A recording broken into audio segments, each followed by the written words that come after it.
नमस्कार मंडळी, तर तुम्ही नेहमीच माझ्या या रेसिपीच्या चॅनलवर वेगवेगळ्या प्रकारच्या चटपटीत अशा रेसिपी बघत असतात. पण माझा नेहमीच प्रयत्न असतो की रेसिपी ही अगदी घरगुती साहित्यांमध्येच बनवून तयार झाली पाहिजे.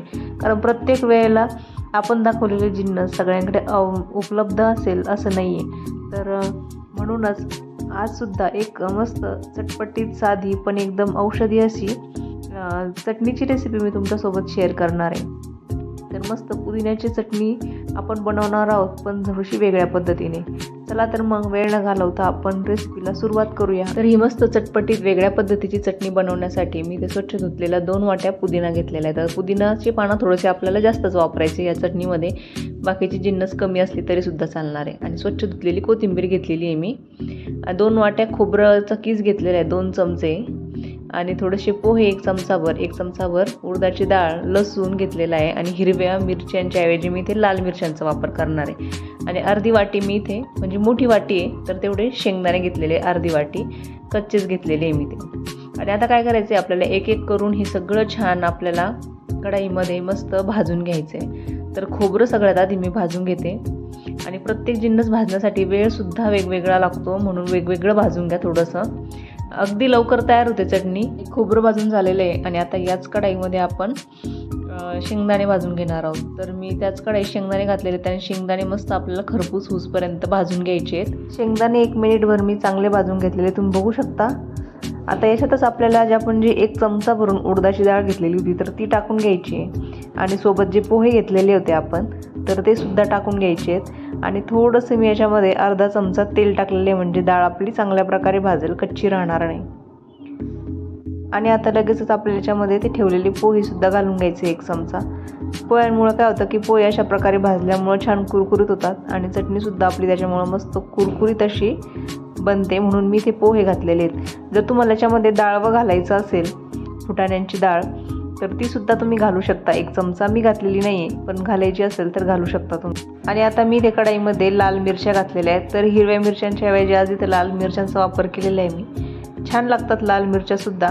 आणि तिखटपणासुद्धा कमी राहतो लाल मिरच्यांमध्ये, म्हणून मी लाल मिरच्यांचा वापर इथे केलेला आहे.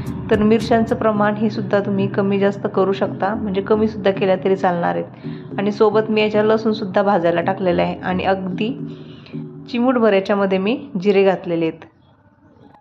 आणि सगळं मस्त छान खरपूस भाजून घ्यायचे आपल्याला. मिरच्यासुद्धा इथे भाजून झालेल्या आहेत आपल्या. आणि आता मिरच्या काढून घ्यायच्या आहेत. आणि आपल्याला इथे जे पुदिन्याचे जे पानं होते तर ते पानं घालायचे आहेत. आणि सगळी कोथिंबीरसुद्धा घालून घ्यायची. आणि व्यवस्थितपणे हे छान सुकूसपर्यंत आपल्याला मस्त कुरकुरीत होऊसपर्यंत छान परतून घ्यायचे. तर मी धुवून सकाळीच वाळत घातली होती, म्हणजे फॅन खाली सुकून घेतलेली ही पुदिन्याची पानं मी. तुम्ही सुद्धा स्वच्छ धुवून सुकून घ्या, म्हणजे लवकर ही सुकतील हे पानं, कढईमध्ये छान कुरकुरीत होतील. आणि मी असं हाताने खालीवर करते. तर तुम्हाला सवय असेल तर काही हरकत नाही केलेली, पण जर सवय नसेल तर करू नका, नाही तर चटका बसू शकतो तुम्हाला. तर मस्तपैकी आता मी हे परतवून घेते. हे पानं छान कुरकुरीत झाले की तुम्हाला दाखव. थोडा वेळ परतल्यानंतर आपल्याला गॅस बंद करायचा आहे आणि कढईतच थंड होऊ द्यायची, म्हणजे मस्त हे पानं कुरकुरीत होतील आपले. बऱ्यापैकी यातलं पाणी निघून जायला मदत होईल. तर अगदी कुरकुरीतही होत नाही, पण बऱ्यापैकी यातलं पाणी निघून गेलेलं असतं.